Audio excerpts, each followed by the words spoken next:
कैसे हो 11th class? अभी अपना चैप्टर चल रहा है शेखर जोशी का गलता लोहा, जिसमें अपन ने अध्ययन किया है कि जातिगत भेदभाव को क्या है बहुत ज़्यादा हाईलाइट किया गया है, क्योंकि शेखर जोशी का जन्म 1932 में हुआ है। ये स्वतंत्रता आंदोलन के समय के क्या है कवि रहे हैं, जब भारत स्वतंत्र हो गया था। 32 में हुआ है, तो 32 में तो लिखना शुरू नहीं किया, लेकिन इसके पश्चात का समय अपन लेते हैं। तो उस समय भारत स्वतंत्र तो हो गया था, लेकिन जो जातिगत अंतर्भेद थे, शिक्षा का जो प्रचार प्रसार था वो कैसा था, उसी को उजागर किया गया है। अपना चैप्टर है गलता लोहा, सबको ध्यान भी है।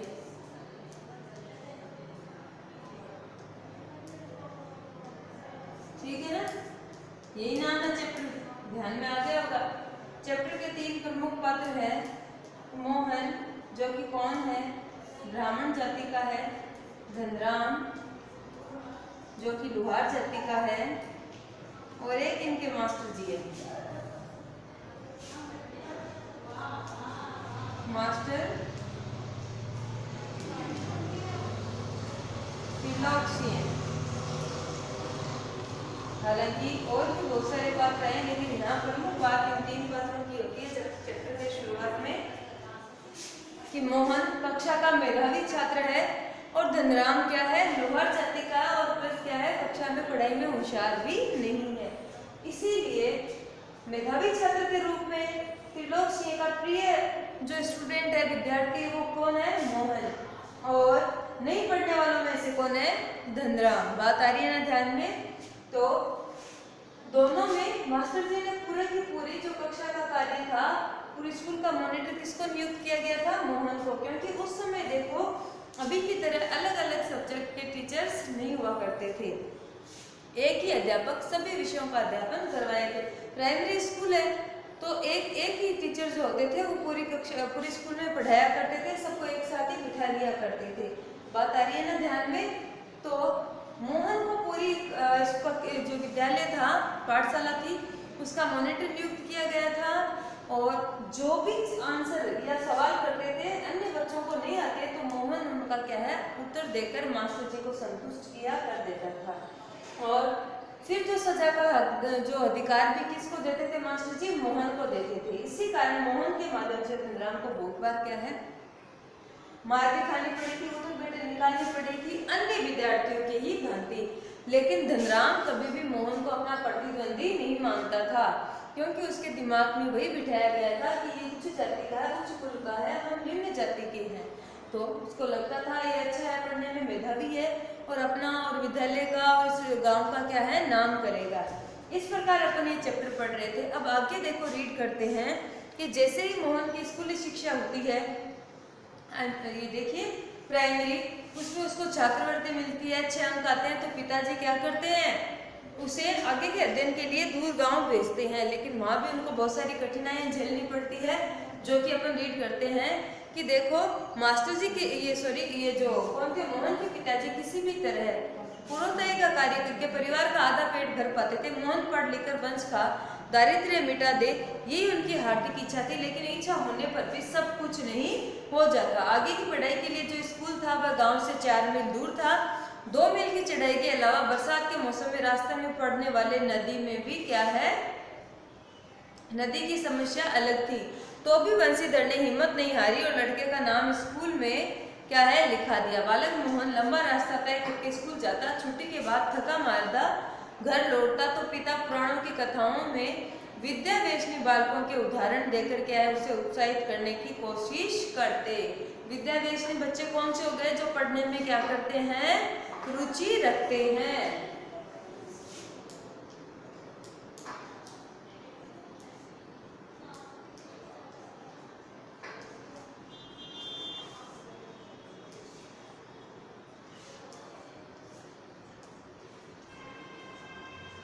वाले विद्यार्थी है ना, कि पिताजी ने जैसे तैसे हिम्मत करके बच्चे का एडमिशन कहाँ में गया, दूर गांव में करवा दिया। अब आने जाने में लंबा रास्ता पार करना पड़ता था, उसे समय भी लगता था, और इसके साथ साथ एक नदी भी पार करनी पड़ती थी, तो रिस्की भी था। लेकिन बच्चा पढ़ने के लिए आगे बढ़ जाए, जीवन में कुछ करे और जो पारिवारिक समस्या है वो क्या है, समाप्त हो जाए। इस कारण पिताजी ने हिम्मत करके बालक का एडमिशन क्या है, दूर गांव में करवा दिया था। और बच्चा भी जाता था पढ़ने के लिए, रुचि भी थी। घर लौटता तब तक क्या है, उसकी थकान से हालत खराब हो जाती, तो पिताजी फिर क्या है, पुराण के माध्यम से उसका उत्साहवर्धन करते, पढ़ने वाले बालकों की मेहनत के बारे में बताते थे। वर्षा के दिनों में नदी पार करने की कठिनाई को देखते हुए बंसीधर ने नदी पार के गांव में एक यजमान के घर पर मोहन का डेरा क्या है, तय कर दिया था। यजमान अर्थात जहाँ ये पूर्णतः धार्मिक कार्य किया करते थे। घर के अन्य बच्चों की तरह मोहन खा पी कर स्कूल जाता, छुट्टियों में नदी उतार पर होने पर गांव लौट आता था। संयोग की बात, एक बार छुट्टी के पहले दिन जब नदी का पानी उतार पर ही था तो मोहन कुछ गछियारों के साथ नदी पार कर घर आ रहा था।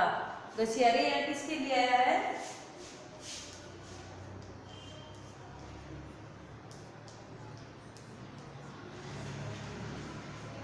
जो घास काट कर लाते हैं ना, उनकी बात हो रही है कि उनके साथ वो भी नदी पार कर रहा था। लेकिन संयोगवश क्या है, पहाड़ों पर वर्षा होने के कारण नदी का जल क्या है, उसका स्तर और बढ़ गया था। तो देखिए, गछियारों के साथ नदी पार कर घर आ रहा था, तो पहाड़ी की दूसरी ओर भारी वर्षा होने के कारण अचानक नदी का पानी क्या है, बढ़ गया।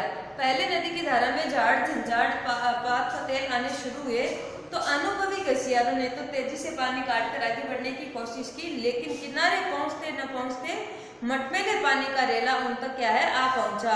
वे लोग किसी प्रकार से कुशल इस पार पहुंचने में सफल हो सके। लेकिन इस घटना के बाद बंसीधर घबरा गए और बच्चे का भविष्य को लेकर वो क्या है, चिंतित रहने लगे। बंसीधर ध्यान है ना, कौन है बेटा, मोहन के पिताजी, जो कि पुरोहिताई का कार्य करते हैं। इन्होंने हिम्मत करके दूर गांव में बच्चे का एडमिशन करवाया। लेकिन जीवन क्या है, जान जोखिम में डालकर पढ़ना भी क्या है, एक भय वाली बात थी। तो जैसे ही मोहन के साथ ऐसी घटना घटी कि अचानक से ये नदी का पानी का स्तर क्या है, बढ़ गया है, और उस दिन तो वो जैसे तैसे वहां से निकल गए, लेकिन वो रिस्की था, है ना, तो उनका मन भी घबराने लगा। आगे देखो, बिरादरी के एक संपन्न परिवार का युवक जिसका नाम क्या है, रमेश, उन दिनों लखनऊ से छुट्टियों में क्या है, गांव आया हुआ था। इन्हीं के गांव का, इन्हीं के जान पहचान वाला रमेश नाम का एक व्यक्ति है, जो कहाँ रहता है, लखनऊ में रहता है। बातों बातों में बंसीधर ने मोहन की पढ़ाई के संबंध में उसे अपनी चिंता प्रकट की, तो उसने न केवल अपनी सहानुभूति जताई, बल्कि उन्हें सुझाव दिया कि वे मोहन को उसके साथ भी लखनऊ भेज दे। घर में जहाँ 4 प्राणी रहते हैं, वहाँ एक और बढ़ जाने में कोई अंतर नहीं पड़ता, बल्कि बड़े शहर में रहकर वो अच्छी तरह से पढ़ लिख सकेगा। ऐसा बंसीधर को रमेश ने क्या है, आश्वासन दिया। लेकिन बेटा, जैसा बोलते हैं ना, वैसा होता नहीं है। हुआ क्या है, वो अपन आगे बढ़ेंगे कि मोहन के साथ क्या हो गया था, उसकी पढ़ाई रहेगी, कितनी वैल्यू रहेगी थी, उसका कितना मान सम्मान हुआ, या उसको किस तरह रखा गया। तो इस बार बंसीधर क्या कर बैठते हैं, रमेश पे विश्वास कर लेते हैं, और एक तरफ उनको ये रहता है कि बच्चा पढ़ लिख कर क्या है, भविष्य में नाम करेगा। इस कारण वो उनकी बातों में आकर क्या करते हैं, रमेश के साथ अपने बालक क्या है, मोहन को भेज देते हैं। बंसीधर को जैसे रमेश के रूप में साक्षात भगवान ही मिल गए, उनकी आंखों में पानी छलछलने लगा। भरे गले से वे केवल इतना ही कह पाए कि बिरादरी का यही तो सहारा है, क्योंकि बंसीधर जी गांव के व्यक्ति ठहरे, उनका मन क्या है, साफ था। उनको ऐसा लगता था कि जैसा ये कह रहा है वैसा ही होगा। लेकिन बेटा, ऐसा हुआ नहीं। बात आ रही है ना ध्यान में, कि गांव के लोग बड़े सीधे साधे होते हैं, सबका मान सम्मान करते हैं, जैसा स्वयं खाते हैं वैसा ही आए हुए मेहमान को खिलाते हैं, वैसे बिस्तर उसको देते हैं, उतना सम्मान उसको मिलता है। लेकिन शहरों में ऐसी स्थितियां नहीं है। एक बार तो भले ही हम भावुक होकर या अच्छा कर्म करने का भाव देकर कह देते हैं, लेकिन उस चीज को अपन ठीक प्रकार से पूर्ण रूप से नहीं कर पाते हैं। छुट्टियां शेष होने पर रमेश वापस लौटा, तो माँ बाप और अपनी गाँव की दुनिया में से बिछुड़कर सहमा सहमा सा मोहन भी उसके साथ लखनऊ आ पहुंचा। अब मोहन की जिंदगी का एक नया अध्याय शुरू हुआ। घर की दोनों महिलाएं जिन्हें वह चाची और भाभी कहकर पुकारता था, उनका हाथ बटाने के अलावा धीरे धीरे वह मोहल्ले की सभी चाचियों भाभीियों के लिए कामकाज में हाथ बटाने वाला साधन बन गया। शुरू में तो हम बालक को क्या कहते हैं, छोटे मोटे काम के लिए कहते हैं, और छोटे मोटे काम करते करते उसका सहारा इतना अपने लिए हो जाता है कि हम उसके ऊपर क्या है, अधीन हो जाते हैं। उसके बिना अपना काम भी नहीं चलता। और सेम वही बात यहाँ मोहन के साथ हो रही थी। क्या फर्क पड़ता है, मोहन पानी ला देगा, क्या फर्क पड़ता है, मोहन चाय जला देगा, दुकान से कोई सामान ले आएगा, राशन पानी ले आएगा। ऐसे करके करके मोहन का क्या है, जीवन की दिशा ही बदल गई। जिस उद्देश्य से वो आया था पढ़ाई के, वो तो छूट गया और दूसरा कार्य क्या है, करने लगा था। औसत ये देखो, मोहन थोड़ा दही ला दे बाजार से, मोहन ये कपड़े धोबी को तो दे, हाँ मोहन 1 किलो आलू तो ला दे। ऐसे करके सभी का वो, क्योंकि उनके बच्चे तो पढ़ते थे, वो डिस्टर्ब नहीं होने चाहिए। फ्री का नौकर तो कौन था, मोहन था। और मोहन का उद्देश्य जो था वो मिट्टी में मिलता हुआ नजर आ रहा था। औसत दफ्तरी बड़े बाबू की हैसियत वाले रमेश के लिए मोहन को अपना भाई बिरादरी बतलाना अपने सम्मान के विरुद्ध जान पड़ता था कि वो यहाँ से तो ऐसे लेके ले गया, लेकिन वहाँ उसका परिचय देना उसके लिए उचित नहीं था। उसको लगता था कि ऐसे मोहन को मैं अपने गांव का बालक ऐसे बताऊंगा तो मेरी इमेज खराब होगी, इसलिए वो नौकर का दर्जे से उसको रखते थे। ठीक है ना। फिर देखिए मोहन भी समझने लगा। थोड़ी बहुत हिला हवाली करने के बाद रमेश ने निकट के ही एक साधारण से स्कूल में उसका नाम लिखवा दिया, लेकिन एकदम नए वातावरण में रात दिन के काम के बोझ के कारण गांव का वह मेधावी छात्र शहर के स्कूली जीवन में अपनी कोई पहचान नहीं बना पाया। बात आई ना ध्यान में, कहाँ सबसे होशियार बालक था, मेधावी छात्र था, और उसी दूसरी तरफ उसे ये गांव में वो शहर में जाने के बाद काम के बोझ में दबने के कारण और उसको शोषण होने के कारण वो सब कुछ क्या है, भूल चुका था और शहरी छात्रों के साथ रहकर अपनी कोई नई पहचान नहीं बना पाया। बात आ रही है ना ध्यान में। फिर देखिए स्कूली जीवन में अपनी कोई पहचान नहीं बना पाया। उसका जीवन एक बंदी बनाई लीक पर चलता रहा। साल में एक बार गर्मियों की छुट्टियों में गांव जाने का भी मौका तभी मिलता जब रमेश या उसके घर का कोई प्राणी गांव में जाने वाला होता, वरना छुट्टियों को भी अगले दर्जे की तैयारी के नाम पर उसे शहर में ही गुजार देना पड़ता था। अगले दर्जे की तैयारी तो बहाना भर थी, सवाल रमेश और उसकी गृहस्थी की सुविधा असुविधा का था। मोहन ने परिस्थितियों से समझौता कर लिया था क्योंकि और कोई चारा भी नहीं था। घर वालों ने अपनी वास्तव की स्थिति बतलाकर वह दुखी नहीं करना चाहता था। वंशीधर उसके सुनहरे भविष्य के सपने क्या है देख रहा था। बात आ रही है ना ध्यान में कि इनको क्या पता कि मेरा बच्चा वहाँ क्या कर रहा है। रमेश ने इसके ऊपर अत्याचार किया, इनके साथ विश्वासघात किया वंशीधर के साथ, और मोहन जिस उद्देश्य से गया था उसका पथ ही क्या है बदल दिया, क्योंकि वो पढ़ाई लिखाई के लिए गया था, लेकिन वहाँ पढ़ाई लिखाई के बजाय उसे तो घर का नौकर, मोहल्ले का नौकर बनाकर ही छोड़ दिया था।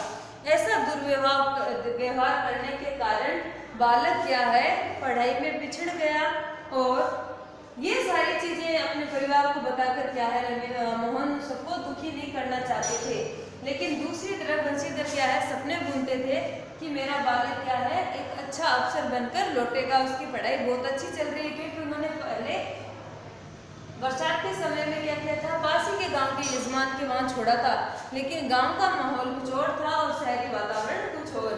ऐसे में छुट्टियां भी होती तो मोहन को क्या है गांव नहीं भेजा जाता था, क्योंकि मोहन को गांव भेजते ही क्या है घर का फ्री का नौकर चला जाता है, और ऐसा करने से उन्हें काम करने में दुविधाएं होती है।